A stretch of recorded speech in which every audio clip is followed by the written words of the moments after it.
On our radar tonight, some politicians shut down any idea of postponing the February 25th election.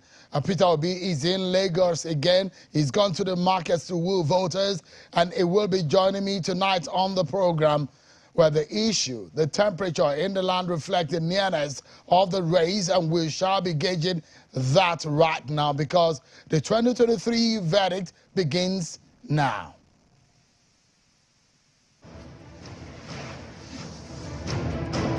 And your top stories: INEC met with leaders of political parties today, and he gave a specific number of polling units where elections will hold, and some politicians at that meeting firmly oppose any idea of postponing the February 25th polls. And the Labour Party candidate Peter Obi is back in Lagos for campaigns, and he has visited some markets. He will be joining me tonight on the 2023 verdict.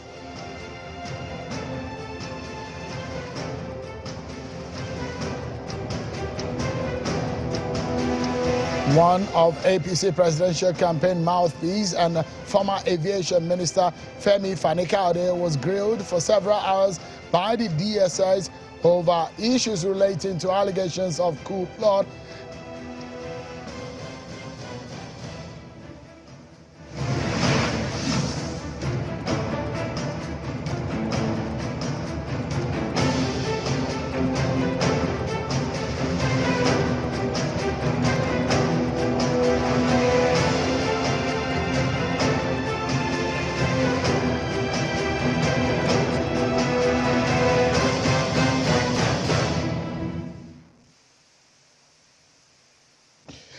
It's just about 2 minutes past the hour of 7 o'clock here in Nigeria, and you know you're right on cue for the 2023 verdict, the program that is taking over the Politics Today and Sunday Politics on Channel Television until after the election. Welcome, everyone.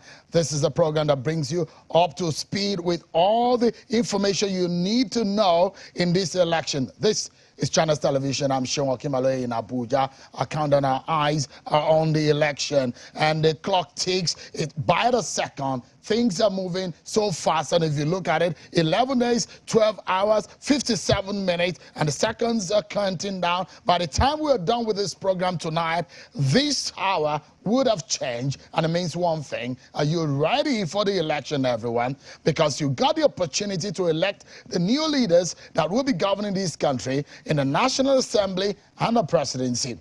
So don't forget to prepare to go out on the election day and make your voice and your vote count, because it matters for the future of this country. My guest tonight is the presidential candidate of the Labour Party, Mr. Peter Obi. Before we get to talk with him, let's bring you up to speed with what is happening across the country.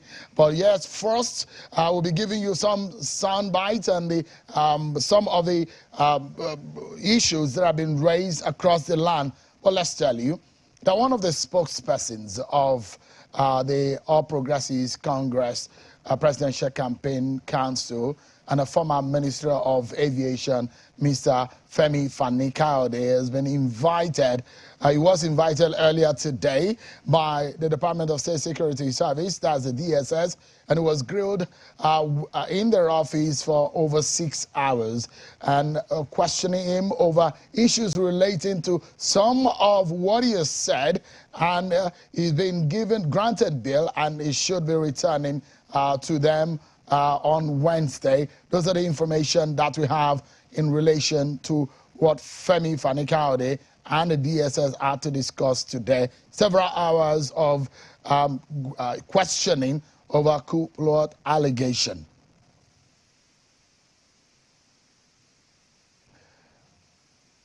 Now, let's bring you up to speed with what is happening in your world of politics and, of course, election that is coming. So much is happening. Now, get to be up to speed.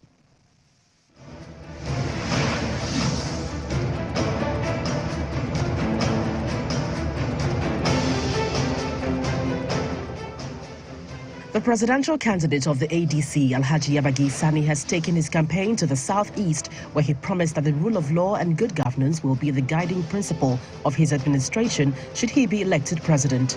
He was saying this at his campaign flag-off in Umuahia, the capital of Abia State. Everybody in Nigeria will only be treated according to the law.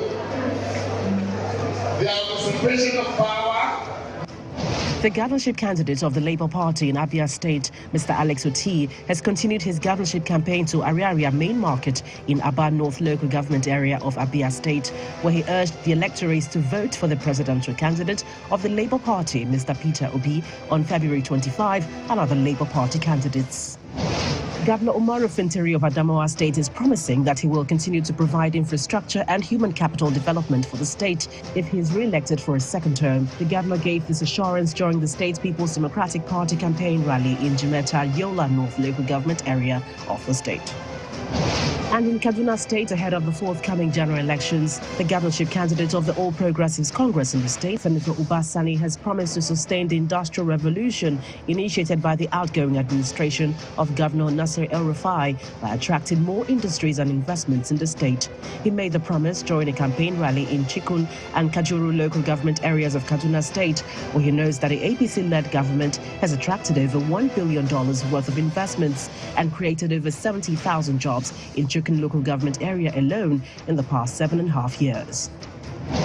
And in the southwest, the governorship candidate of the African Democratic Congress in Ogun State, Mr. Olubiyi Otegbeye, says his administration will partner with the community development associations in order to foster development in various communities in the state. Mr. Otegbeye stated this while addressing supporters of his party at Odeda, the headquarters of Odeda local government area of the state. Ahead of President Muhammadu Buhari's visit to Imo State alongside the APC presidential campaign rally scheduled for Tuesday, 14 February 2023, the Imo State Governor Hope Uzodinma has inspected the venue, that is the Dan Anyam Stadium. The governor also inspected a newly completed reconstructed MCC Toronto dual carriageway, which is to be commissioned by President Muhammadu Buhari.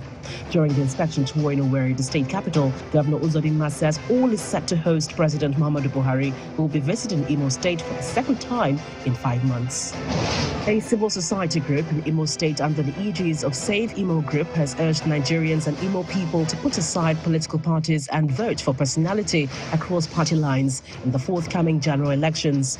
Speaking at a press conference in Owerri, the Imo State capital, a renowned activist and convener of Save Imo Group, Ibube Agu Ikenuno, says in previous elections, voting people because of the party they belong to have failed Nigerians, but now it is time to vote for personality irrespective of the party, as this is the only way Nigerians can enthrone competent leaders. The Independent National Electoral Commission, INEC, in Ekiti State has assured stakeholders of the safety of election materials in the course of transporting them to various voting areas. The resident electoral commissioner, in a chat with Channel Television, says the commission engages driver unions because it has no capacity to transport materials across all voting areas.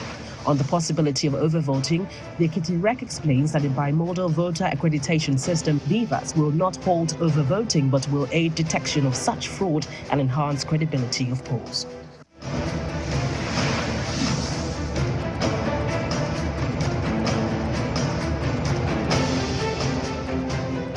There you have it, your election news update, and you are up to speed now.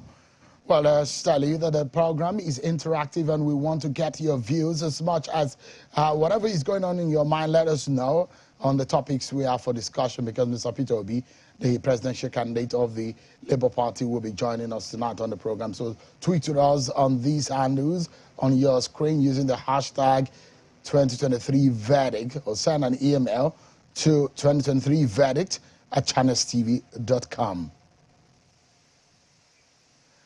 Well, the race is not getting any slower at all. It's getting more intense by the day. So much is happening, and that could swing the trajectory of the race. It's one race that a lot of people say, look, it's few days to the election, and no one is able to determine how this election is going to pan out. So let's check the temperature right now, and this is the state of the race.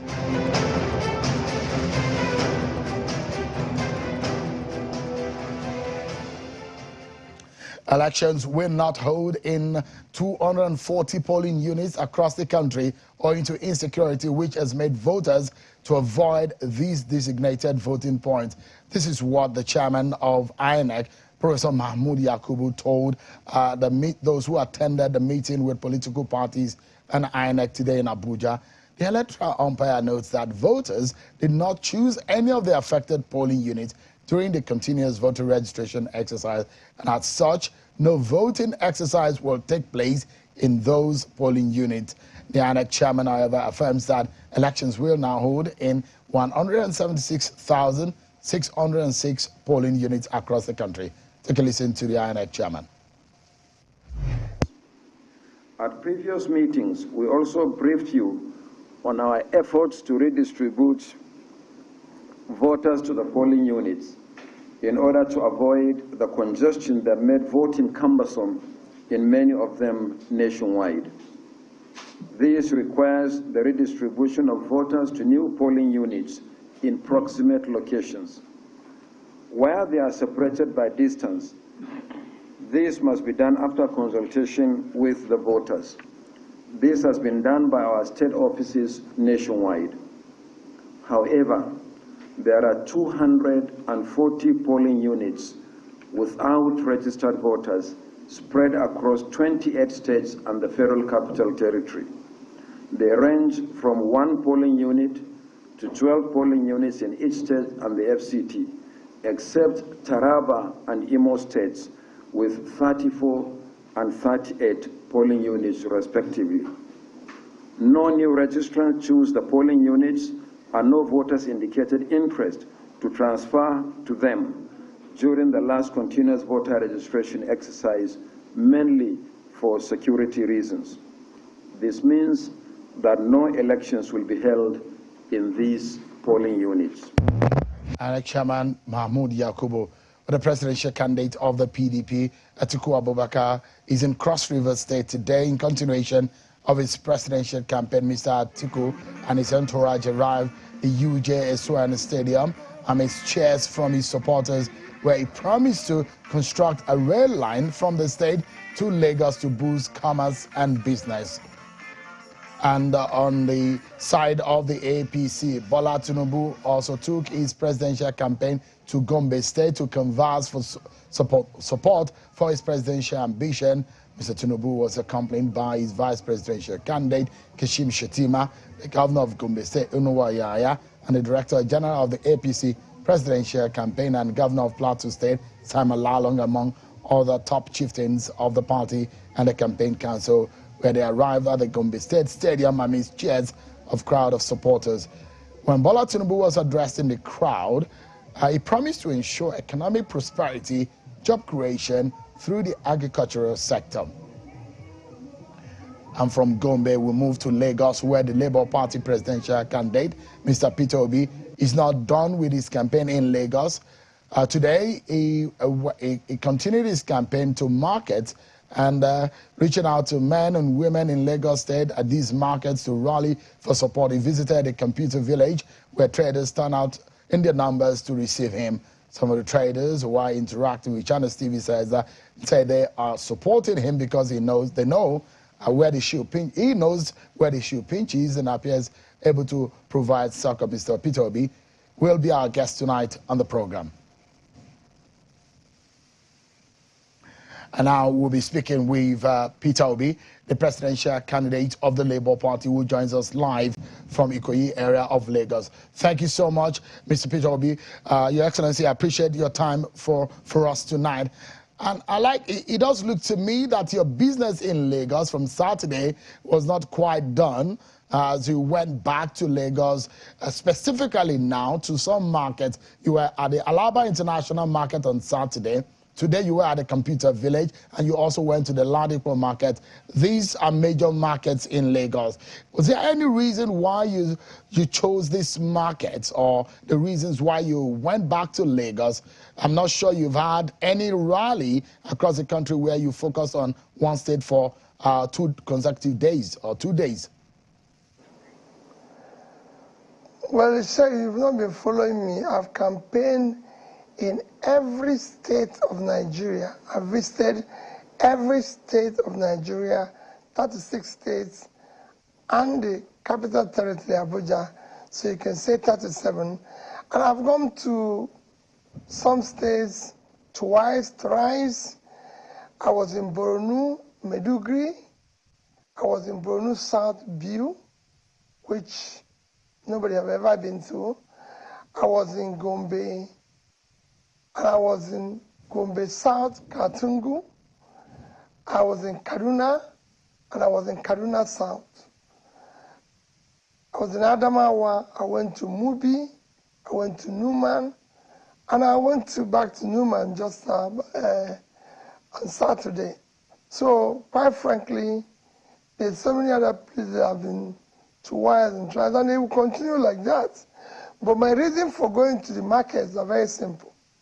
I've always said we need to be able to go back from consumption to production. And you can't talk about doing that without having routes to market, where the markets are functional and everything. And I need to interact with traders and business people.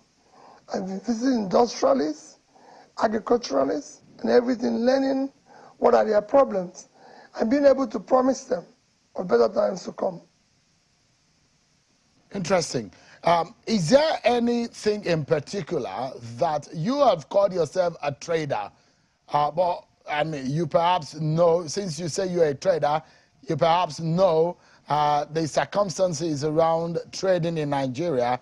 And when you visit these markets, there are communities of people who are interested in commerce and small and medium scale enterprises. Is there anything in particular that you have in plan, part of your manifesto agenda, should you be elected as Nigeria's next president, for these medium scale and small scale businesses? So the greatest employer of labor, the greatest productive area in any economy I've studied is micro, small, medium enterprises. You can go and take a study from various countries, even in first world countries, talk less of third world countries. The countries that the people use as exemplary today, and I always go for the ones with big numbers, from China to India to Indonesia, all of them are their economy are all driven by this sector. In a country like Indonesia, almost over 90% of the businesses are in this sector. In terms of employment, they are creating over 70% of the employment. In China, over 60%. In terms of productive exports, everything, in China, over 60%. Indonesia, the same thing. Similar situation in Vietnam. These are countries that are doing very well today and are very productive and export geared. So I believe that you need to study, listen to this section, because they will propel what we want to achieve. And for me, the commitment is to pull people out of poverty that is measurable. What governments in Nigeria have not done in the past is to look at when they come in, where they're standing. For example, in 2012, our unemployment is about 10%, between 10 and 12%. Today it's 33, 35. So, I mean, our monetary poverty was 55 million, 33%. Today is about 40-something% at 95 million. Of course, our multidimensional poverty has then increased to 133 million. So these are things you need to say, if in 2023 a new government comes in, we need to draw a line. This is where we stand. And start implementing those things you think that can start reversing the situation and reducing something like poverty, unemployment, inflation, in an organized, measurable way that people can feel it.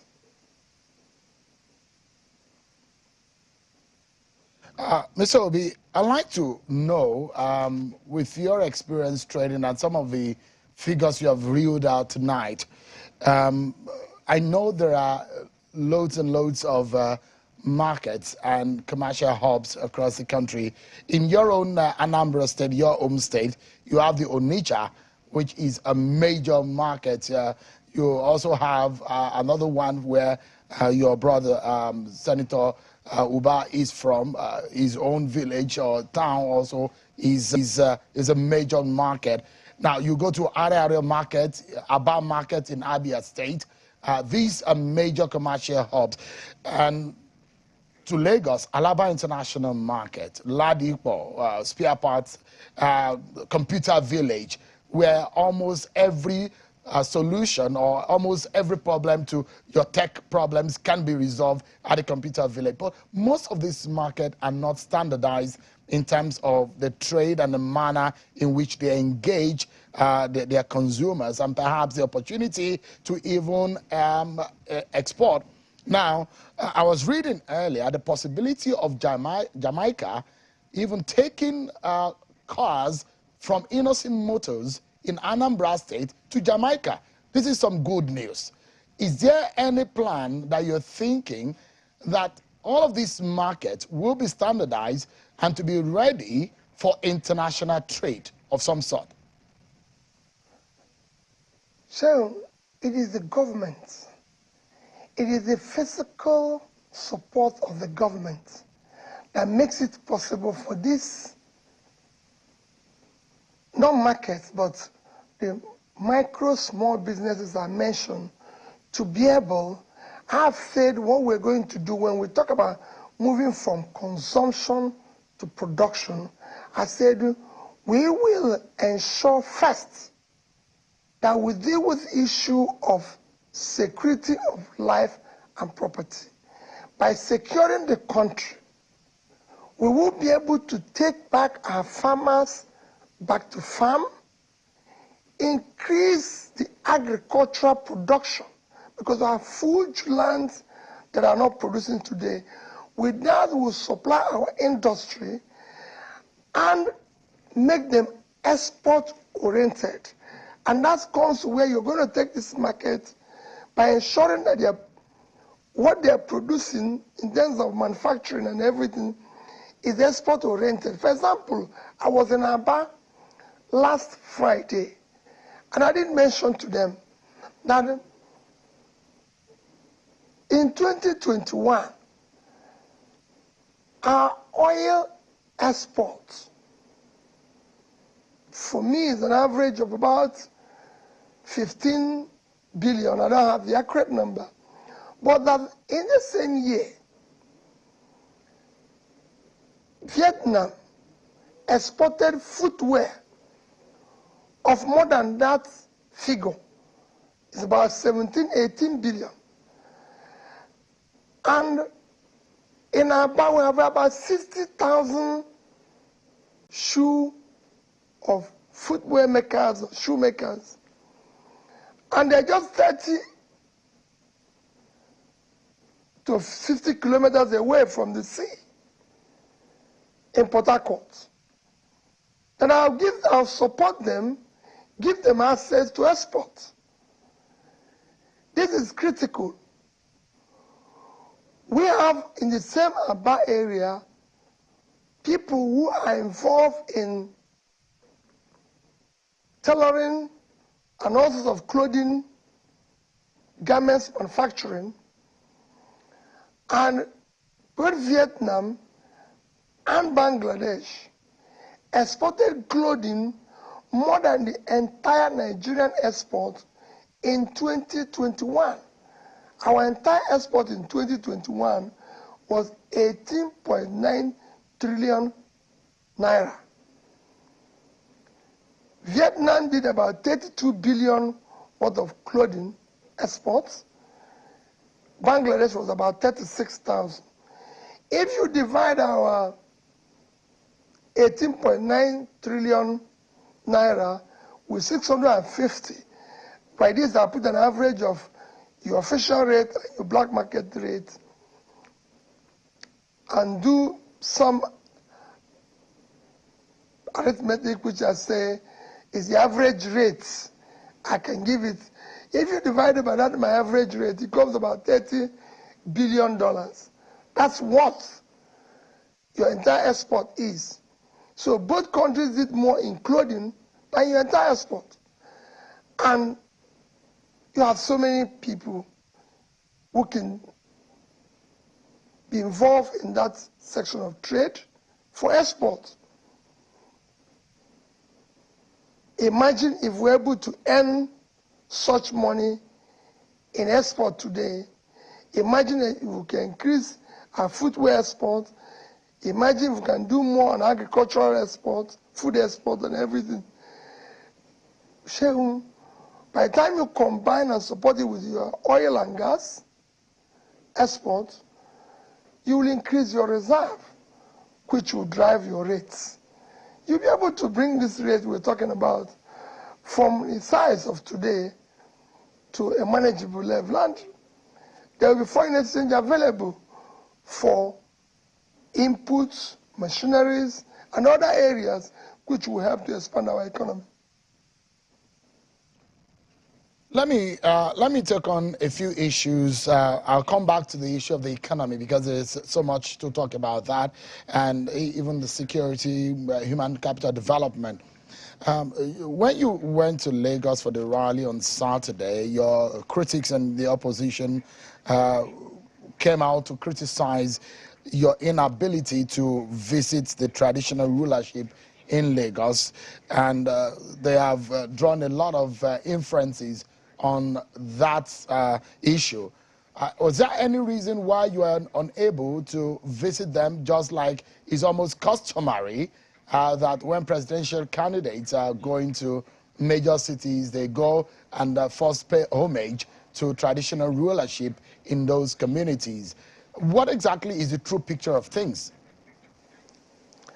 Sharon, I've lived in Lagos for a long time, and everybody knows that I have the utmost respect for Oba of Lagos, and I've always done so to every other traditional rulers. My royal fathers have for me, they are my fathers, and I respect them. Wherever I go for rallies, I've been to 36 states of the Federation. It is usually the local people that organize our rally and tell us where to go. And everybody knows that on my arrival in Lagos, I did ask that I want to visit the Oba, whom I regard as a father figure anytime, anywhere, you know. And this is not the only place it happens. I've been to a few states where the emir, the Obi, or the Oba was not readily available. So mine is to apply to visit them on a new date. This is not the only place. But you know, people, when they're looking for you or they want to go, they try to capitalize in one way or the other. Some people said, oh, like he refused to see me or didn't want to see. It's not true. The truth is that when we arrived, we wanted to do what we used to do, arrive and drive to the palace and see the Oba or the Emir, and we're told he is not readily available, you know, that we should apply and come at some other date. And that we intend to do, because he remains a highly respected father to me and to the entire nation. And that we will have to do. So there's no issue with that. So if I get it clearly, Mr. Obi, were you able to personally reach out or are you willing to do that, to reach out to make this clear to the traditional institution in Lagos? I would do that. I would do that, Shane. I said it's not the only place.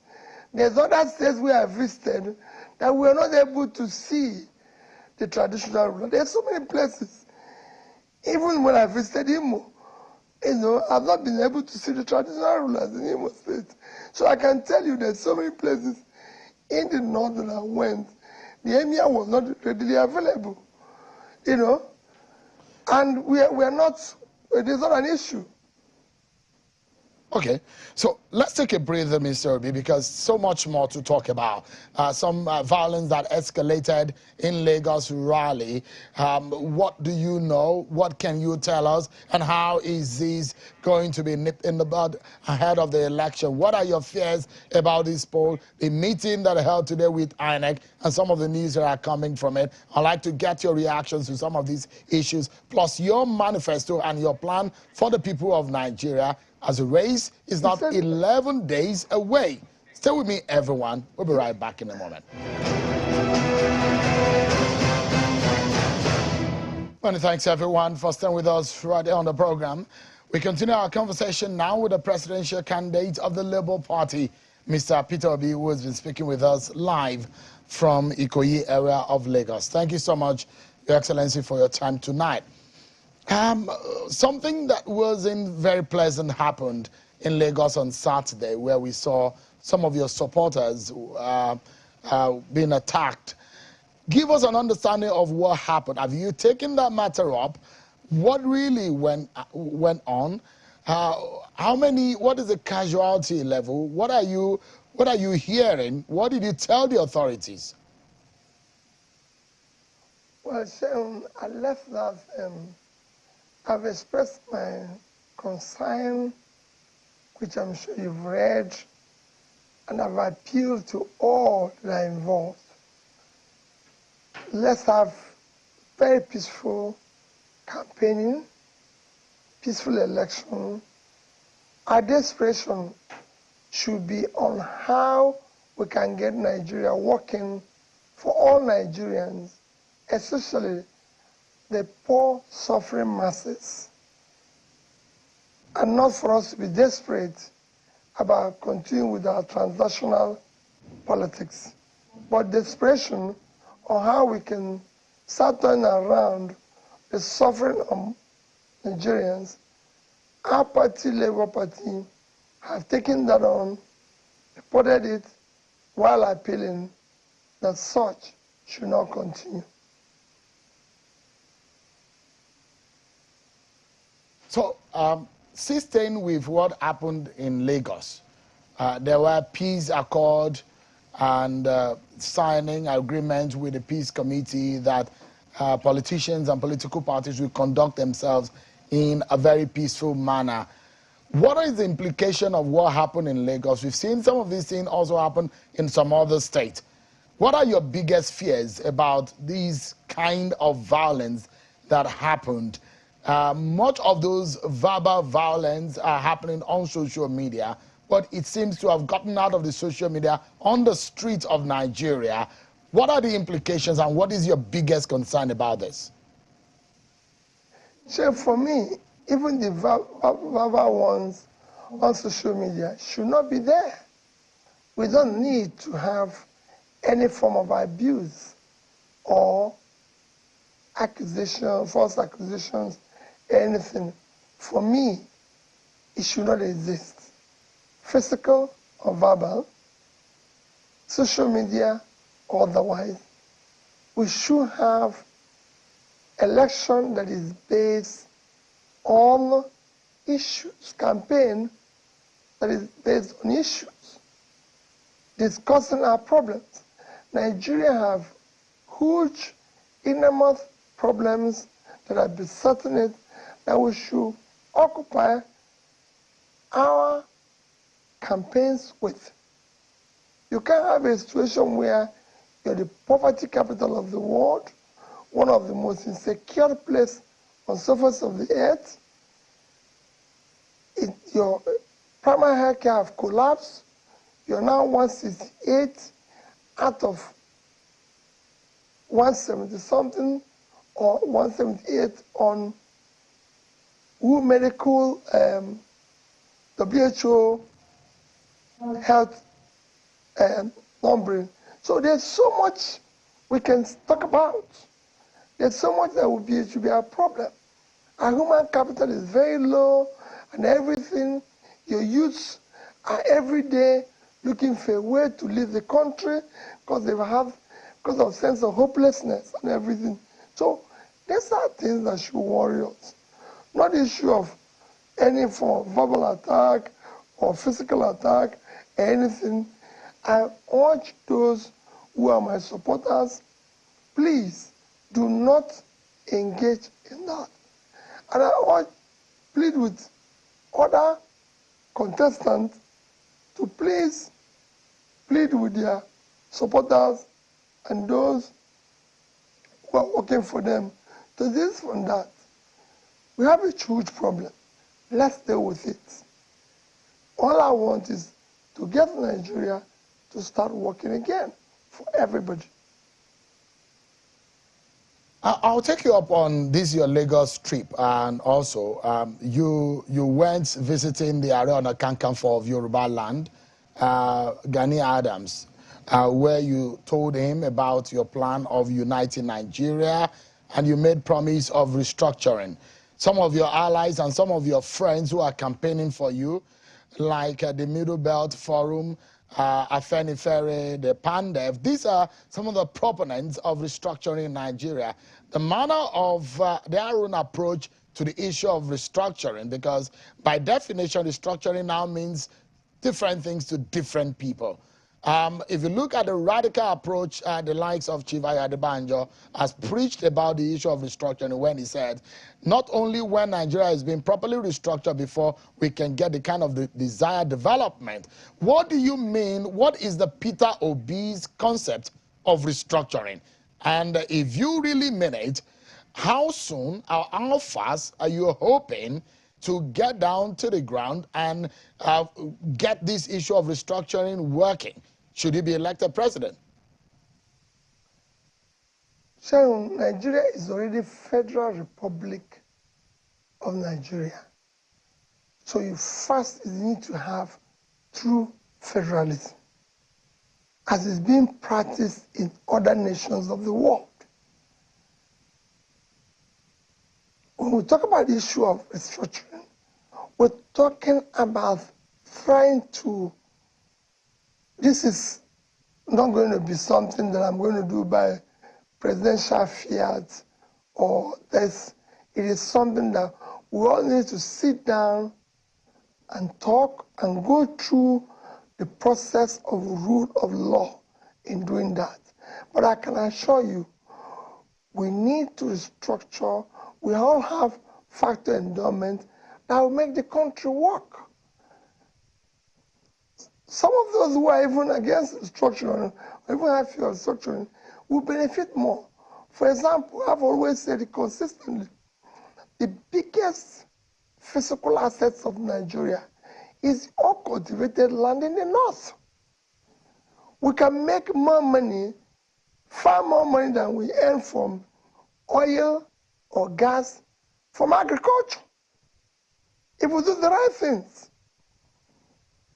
We say we live on 923,000 square kilometers of land, which the vast land, arable land, are in the north.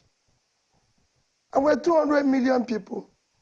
Tiny country like Netherlands that have just live on, without water, lives on 33,000 square kilometers of land, which if we were to donate land to them, minority from Nigeria, we remove 33,000 from our 923, so we will still have 890,000 left. If we were to give them, even human beings, they are 17.4 million in population, and we are about 220 actually. So we give them, still have 200 million people left. The agricultural export in 2021 is 103 billion euros, about $120 billion. That is 4 times our entire export when you divide 18.9 trillion by 650 naira, because your parallel market today is about 750. So you find out that it's 3 times your entire export. And you have that vast land that is uncultivated. So for me, that vast land can give us far more than we're earning from oil today, and cultivating it is something that I'm focused on. I want to put people out of poverty, especially in the north, by ensuring that we put in the resources that will ensure that that vast land is cultivated. First, that will feed ourselves, which will drive down our inflation, because the worst contributor to our inflation today is food inflation. 2, will lead to manufacturing and lead to export, which will in turn, like I said before, increase our reserve and drive down our rate of exchange. These are things restructuring will come. Then those from Niger Delta today will be able to use the resources that we're going to generate from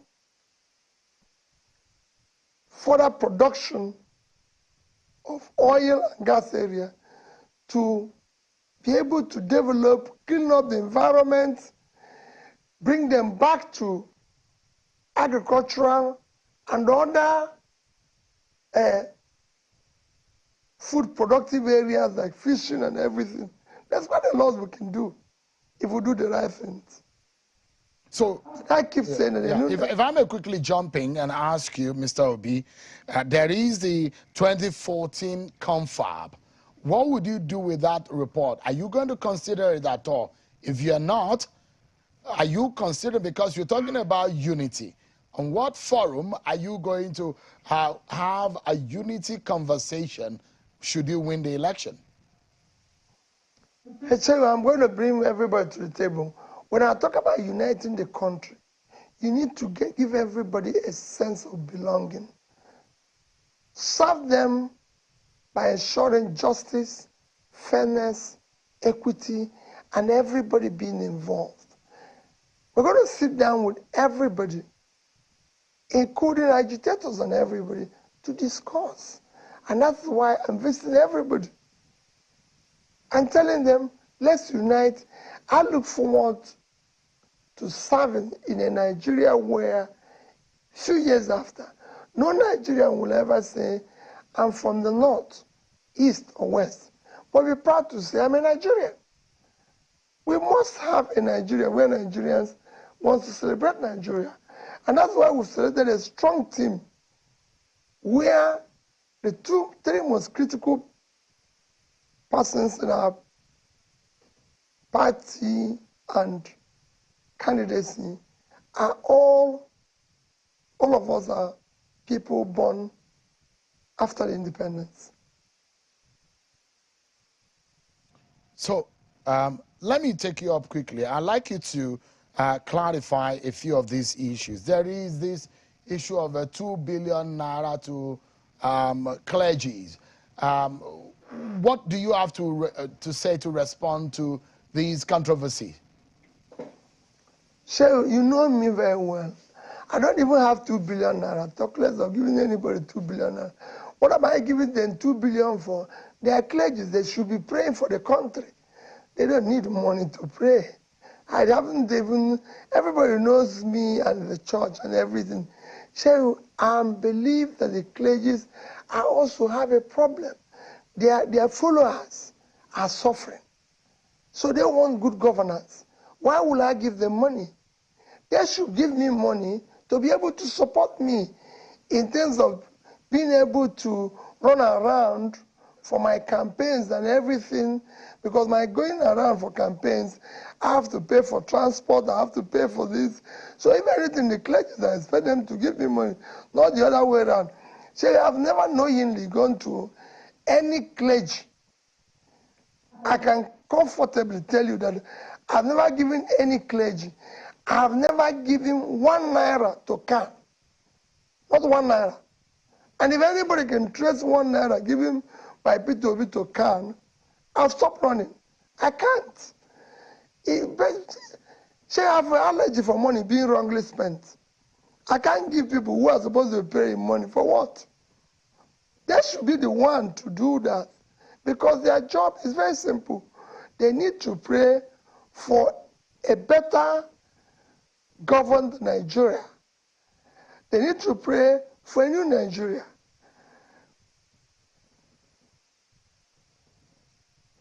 All right. Let me take you here to another quickly, because I have a whole lot to ask you. Did you hear, it's been in the news, that some leaders of the Labour Party in the Southwest have since dumped the Labour Party and support for you. And this is what is said in the news today, quote, Peter Obi lacks the clout to win. How do you react to this? Or how does it? So, we are not talking about this brand of politics is politics of yesterday. So I don't want to be trapped in process of yesterday. Those who think about yesterday and today will miss tomorrow. So I'm committed to a new Nigeria. That new Nigeria is not Nigeria where you do all sorts of gimmicks that are practiced yesterday. I'm talking about, let's discuss what will take Nigeria out of its present predicament, not issues of yesterday. This is the politics of yesterday. It's a transactional politics. I'm not in transactional politics. I'm not in it where you have to carry people or do this. I'm talking about, what do we do to build a better Nigeria, where the young youths of Nigeria will be gainfully employment. So our unemployment, I told you, I moved from 10-point-something% in 2012 to over 30%. That is 300 times. So we have a country where our debts in 2012 is about 10 trillion. Today is 44. If you add ways and means, it's almost 70-something trillion. That should be what is worrying us. Not that one Mr. Obi from Oka or somebody from here have left the party and joined another party. Anybody can join anything he wants to do. I'm concerned about, how do we save the country? Our ways and means as of 2012 is under 1 trillion. Today is over 23. And so you're talking about people saying Obi has the clout. Which clout? So again, let me go in that same trajectory. It does look like some of these things are perhaps testing the resolve of your campaign and the trajectory of your campaign council. For example, we're hearing that some labor union in Kano have collapsed their structure. We understand that early in the day that the labor, the NLC and its other labor sister organization are working for the Labour Party, but it does look in 1 or 2 states they already are leaving the Labour Party and working for other political parties. How does this come with you? There is another leadership of the NLC. You were talking with the NLC leadership under Ayuba Waba. What has happened to the Nigeria Labour Congress and the TUC support which you got? Has that gone into the wind right now? So if there's anybody who, if there's one group of people who are at the, call it, who are suffering most, in all this, the labor, in terms of TUC, NLC, are all part of it. So my concentration is, my desperation is a Nigerian that is working for all. A Nigerian where things are today, so your country does not have strong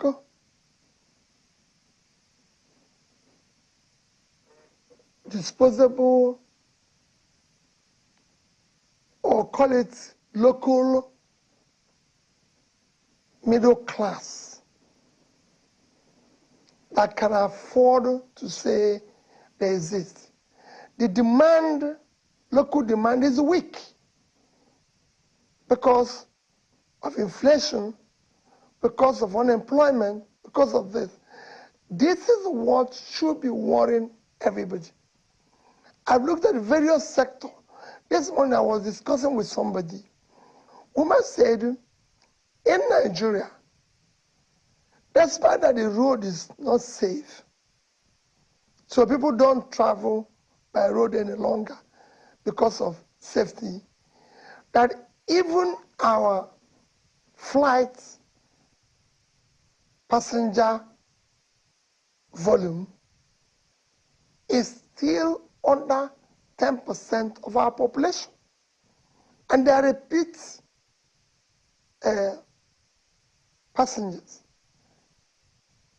So the numbers of, so we have less than 18 million traveling by air. And I compared it with some other countries like Brazil, and the number is over 50%. So, Cheryl, I'm looking at the economy. I want us to put people out of poverty. I want the country to work. Not looking at all this, oh, maybe this person supports me or that person supports me here. What are we going to do to pull people out of poverty? That is my preoccupation. What are we going to do to ensure that out of school children, those people, especially in the north, who have not had the opportunity of going to school, who have learned Quran, how can we meet them at the point where they're learning Quran and teach them skills so they can be employed? How do we ensure that all those industries in Bompai, in Sheridan 1, in Kanu, Sheridan 2, 3 that have collapsed come back alive? How do we ensure that all the companies that are collapsing in Lagos come back to life? How do we ensure that we develop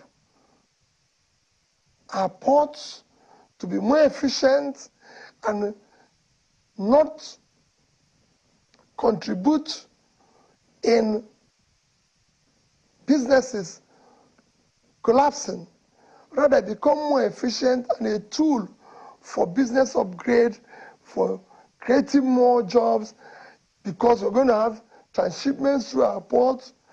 We're going to have, through our airports, we're in the middle of Africa. How are we going to become a transshipment and hub of both air and sea? These are things that should be worrying us. Not that, I said it again, that Shehu left PDP or APC or Labour and joined TYZ. Whatever you want to go, Shehu, you're free to go there. Mr. Obi, I had an interview recently with the presidential candidate of the NNPP, Senator Obi Kunkunso, who, in his own view, he sees you as someone who doesn't have a base and you don't have the kind of structure that can win election. All of the ideas that you're talking about tonight, or you've been talking to your supporters about, can only come to fruition if they give you the opportunity to be Nigeria's next president. And you have been described by your opponent as a social media favorite, and that your supporters are in the air and not on the ground. A lot of your supporters and those who have not made up their minds tonight are watching.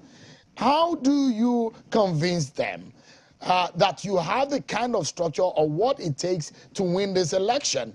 you have been saying that in fact, you have been said that you will come a distant third. Your opponent said you might come fourth.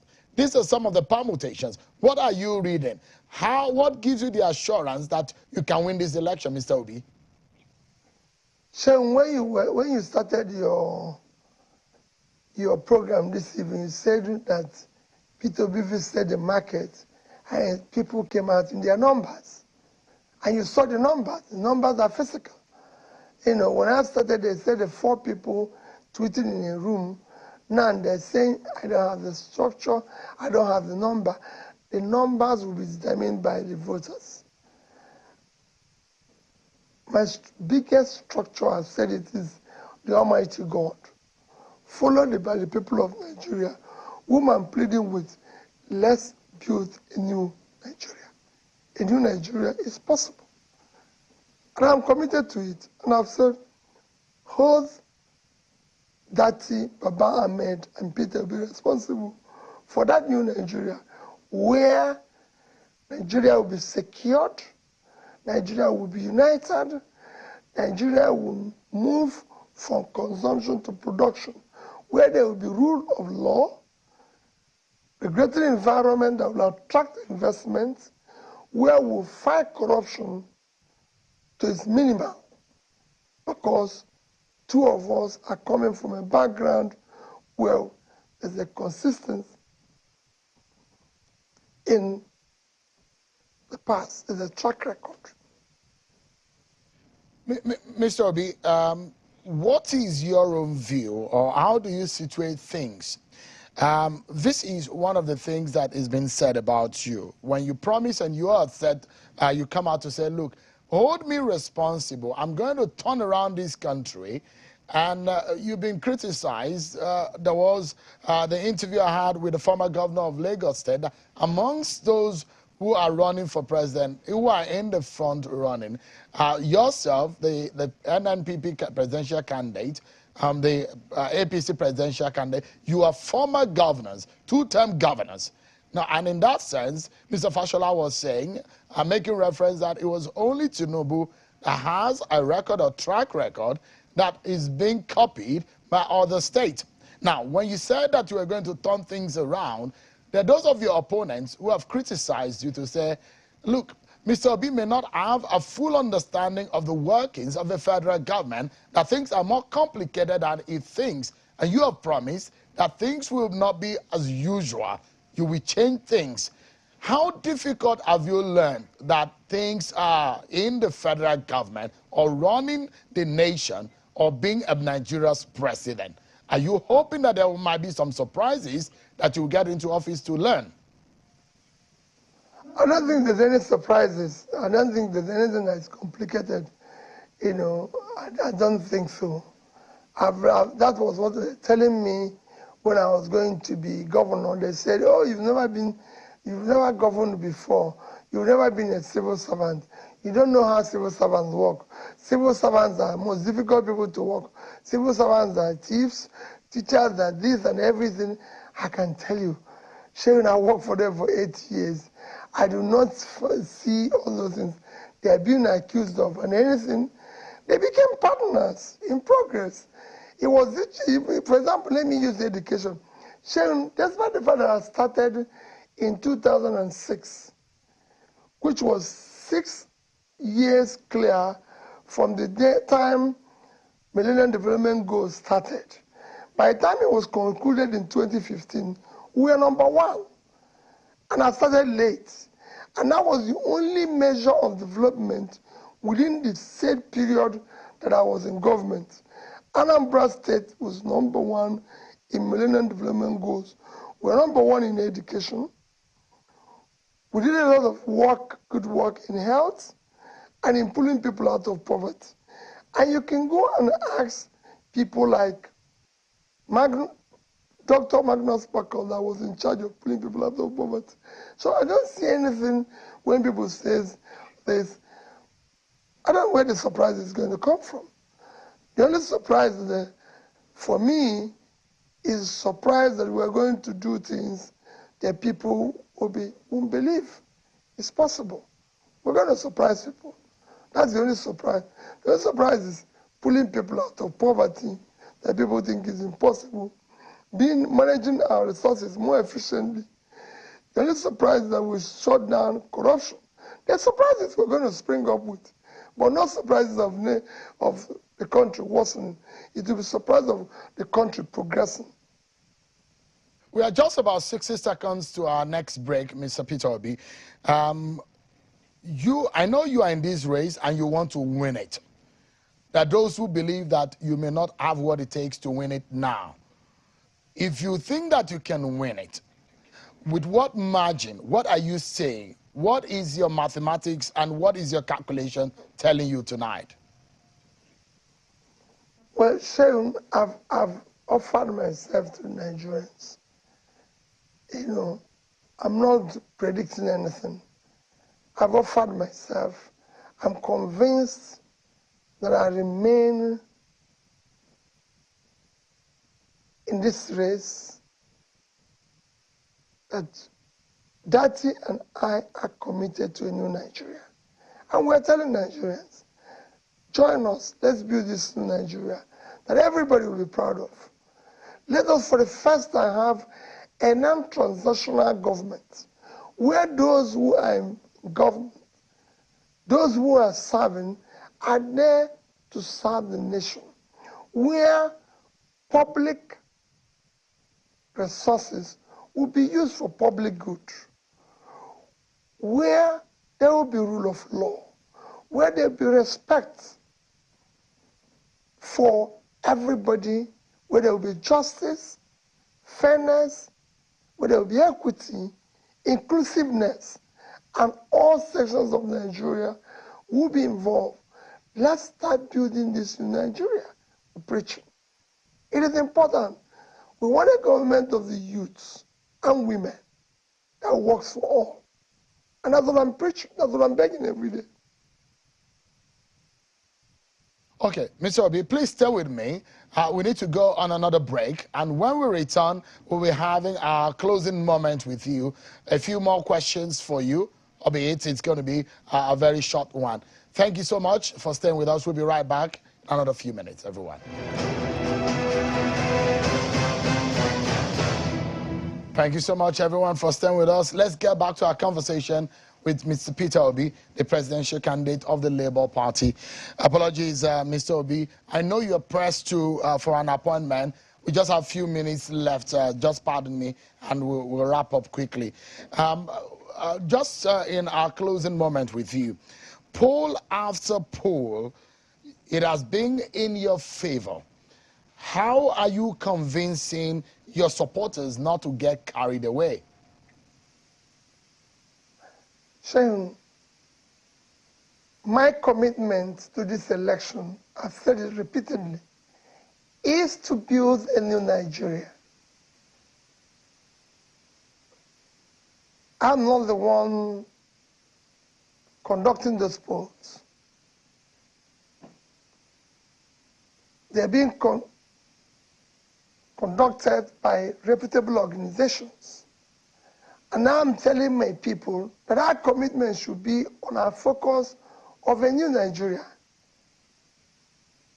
The only way poll I look forward to is Nigerians going out in their numbers, peacefully voting, ensuring that this election is free, fair, and credible, and that all of us come together in love and start building a new Nigeria. So I look forward to a Nigeria where people will say, I'm a Nigerian, where we'll go out holding each other together in love. In sports, if there's World Cup, Nigeria is involved. In area of entertainment, that our young people who are involved in are doing very well. In areas of manufacturing, export, everything, the Nigerians start living a life that shows that we build a Nigeria who take its pride of place in Committee of Nations, attending meetings as members of G20 or G20, whatever it is, and be glad that call, this is our country. I look forward to that. That is when I will be happy with the polls. Thank you so much, Mr. Peter Obi, for your time tonight. I know that you need to run for your appointment this evening. Thank you indeed for speaking to Nigerians on this platform. I appreciate it. Thank you, Chef, for having me. I'm sure I'll be able to speak again before the elections. Thank you very much. Thank you so much indeed. Yeah. So let's tell you that the Director of New Media of the Tinubu-Shettima Presidential Campaign Council, Mr. Fani-Kayode, has denied, saying the presidential candidate of the PDP, Atiku Abubakar, met with some military officers with the aim of plotting a coup. Addressing a news conference today in Abuja, Mr. Fani-Kayode, however, insists that the former Vice President, Atiku Abubakar, deserves to be arrested by the DSS over his alleged confession in the mismanagement of funds meant for special purpose vehicles while he was in office. I would suggest that they focus on the real issues, focus on their candidate and whatever they believe their candidate has to offer. They do not control the security agencies of this country. They are not in charge, and it's not for them to dictate anything. If anybody should be investigated, arrested, prosecuted, and jailed, it should be their presidential candidate. Why? Because he confessed in a tape, which we all heard, an audio, speaking about how he defrauded the whole country and stole public funds through SPVs. We've discussed this before. So before any of them will cast aspersions against any of us, whether our candidates, our media directors, our party, or any of our party leaders, let Atiku come and explain this SPV, and let him subject himself to investigation, just as I have done. And let others that have refused to go to the DSS when they were called in, let them show a bit of courage. You know who these people are. I don't want to mention names. Let them display a little bit of courage. Let them also go and subject themselves to investigation. And let's see what will happen. You know the difference? They have something to hide. That's Mr. Fani-Kayode, the former Aviation Minister and Director of New Media of the Tinubu-Shettima Presidential Campaign Organization. Of course, those are his words and not of Channels Television. Just as we close, let's tell you that some pictures we came in earlier today of President Muhammadu Buhari, who commissioned newly procured MPF operational asset vehicles and crowd control and anti-riot equipment at the police headquarters in Abuja today. The president is also reiterating the need to have a peaceful election, which Inspector General of Police says him and his team are fully ready to prosecute. Well, that's how we end the program tonight. Many thanks, everyone, for watching. I'm sure Joaquin Aloye. I'll see you tomorrow. God bless Nigeria.